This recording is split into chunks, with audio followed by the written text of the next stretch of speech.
This is an outstanding honor and one of the highlights of my brief life on Earth, and I do appreciate it, and I certainly do extend my sincere thank you to the University of Montana Western. And I have so many fond memories of Western that I would not know where to begin. And as you're all aware, when I enrolled in 1945, it was called Montana State Normal College. And the president was the esteemed Sheldon E. Davis. And Dr. Davis had been president since 1915. So this was 1945. And he just really became, I guess, a role model for me to try to emulate. He was very highly esteemed in Montana.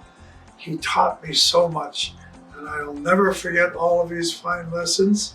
He was an excellent, outstanding teacher, and he was just so knowledgeable about elementary education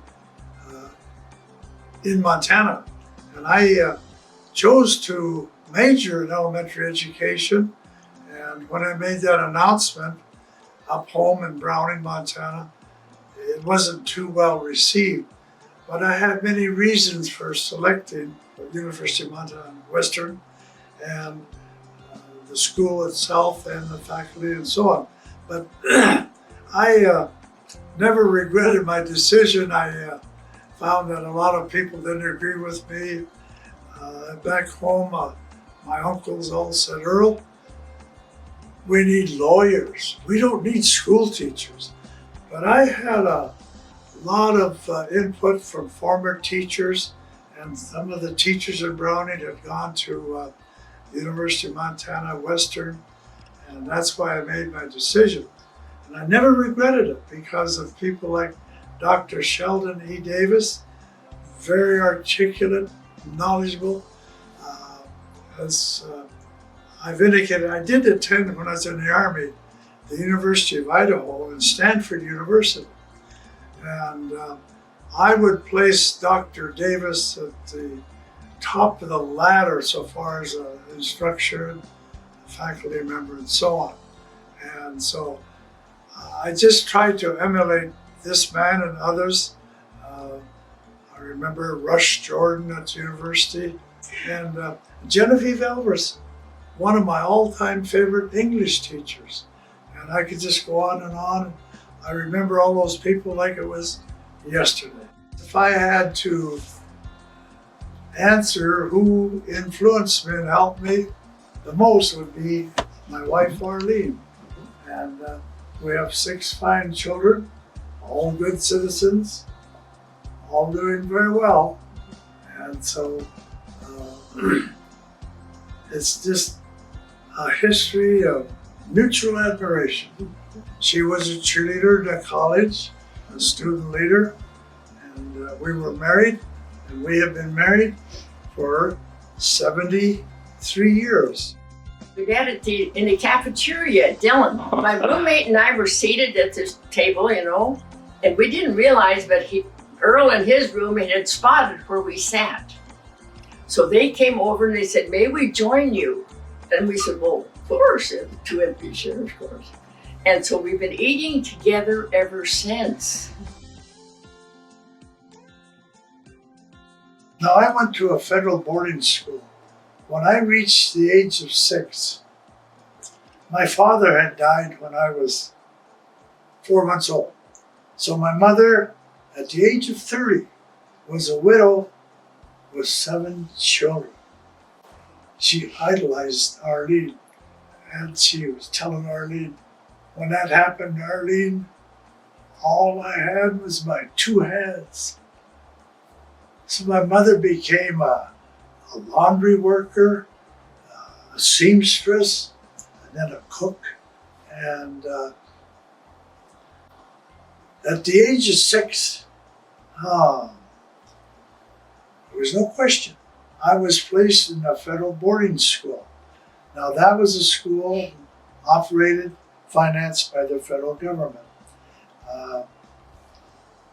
It's strange. I can't remember how I got to this boarding school, but I remember standing in that big square. Here were these immense brick buildings called the boarding school. I remember that in detail to this day.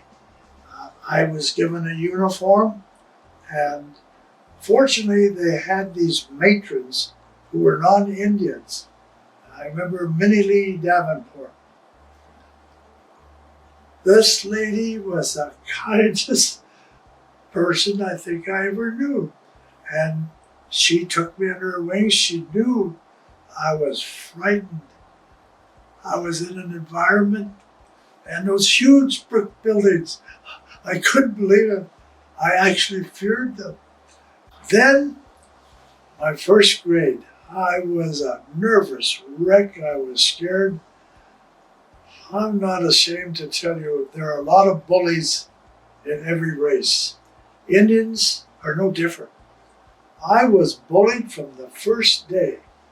I remember this one Indian boy came up to me. I had something that he wanted, and I said no. And he physically took it away from me, and we had a terrible fight. And I won that fight, my first fight. He screamed and ran for what we call the disciplinarian. Here comes the disciplinarian. I think he was 12 feet tall. He had on corduroy trousers, he had on a blue shirt, and he had a big razor strap on his belt. And this boy that I made cry went to him, and he came, he said, "Are you Earl Barlow?" I said, "Yes, sir." He grabbed me by the hair, he took that razor strap, wow. I had never been whipped or beaten in my life. And I remember going into the boys' lavatory and taking down my trousers. On the backs of my legs was this big red welt. Pretty tough way to discipline kids. When I was a school teacher, I never touched a child, never, because of what happened to me. I get pretty emotional. Wow. Then I came into the first grade. My teacher was a little tiny Eskimo lady from Alaska. Oh, she was something to see. She taught me how to read. I never forgot her. When I made my first excursion into Alaska to visit the tribes and the Eskimos, I got in touch with this lady through my mother. She was living in Spokane, Grace Johnson. And I talked to her on the phone. I said, "I'm going to Alaska." Oh, wonderful. I said, "I'm going to go out, and I hope I will visit your Eskimo community." Well, she said, "I'm from the village of Unalakleet." Oh my golly, so I wrote it all down. Wow. On my itinerary, the first Eskimo village I visited, Unalakleet. So I opened my speech with a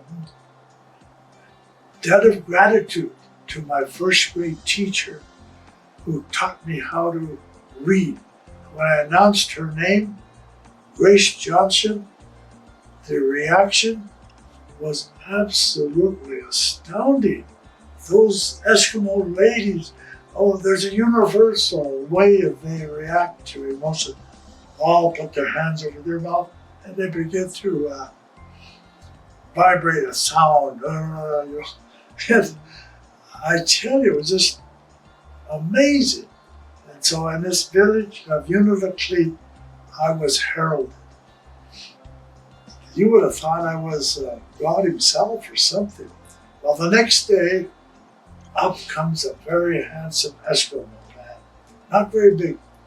"Earl, what's this I hear?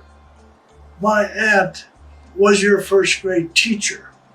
His name was Charlie Johnson, and he was a power in Eskimo politics in Alaska. Oh, I never needed another voice to support what I was doing. It was all done by the Eskimo people. Why?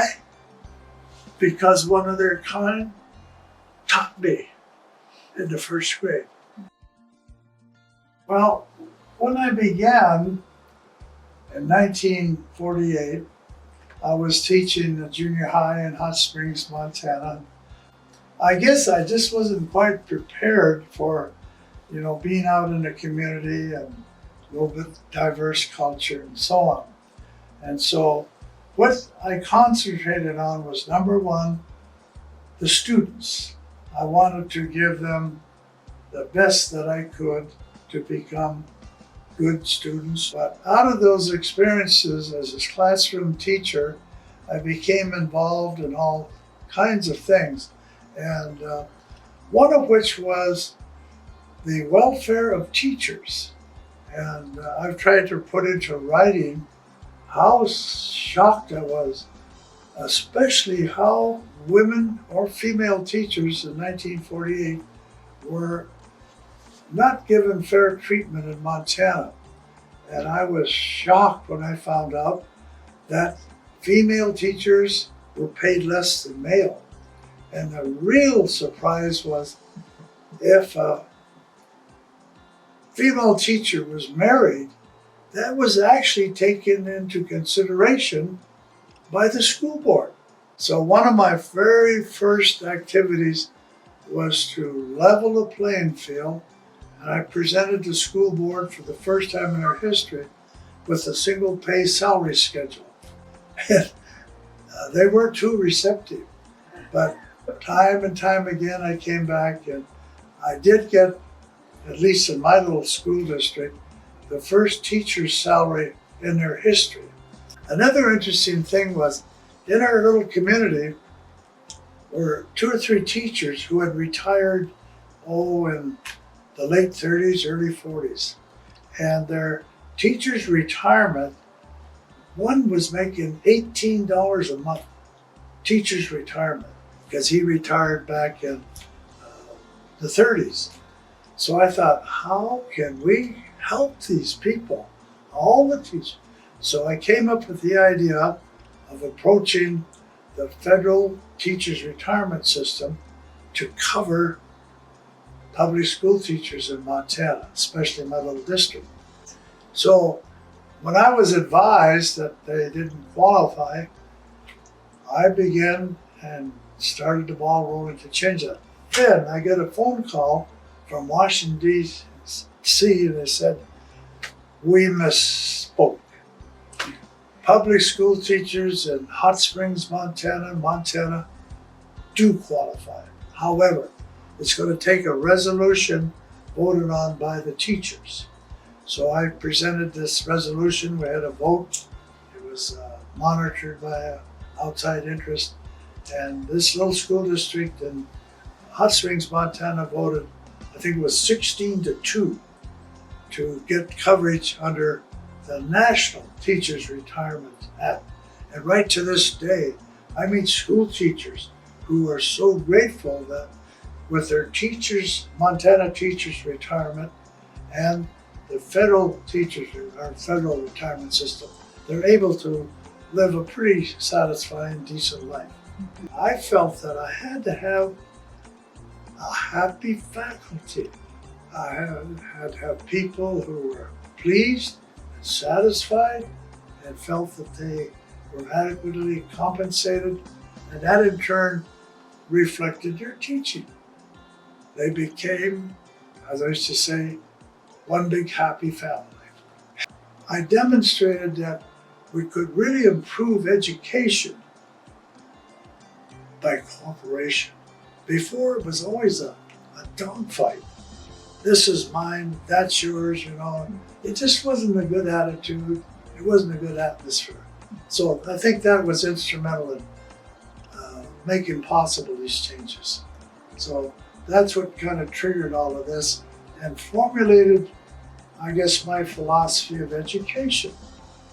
Let's be fair about it. That's all I want. Let's be fair about it. So I do appreciate this honor, and I do hope that some way, some small way, I perhaps was instrumental in furthering the cause of all students in Montana, but also especially the tribal members. So I hope that I somehow was able to do that. And again, I appreciate this honor. Thank you very much.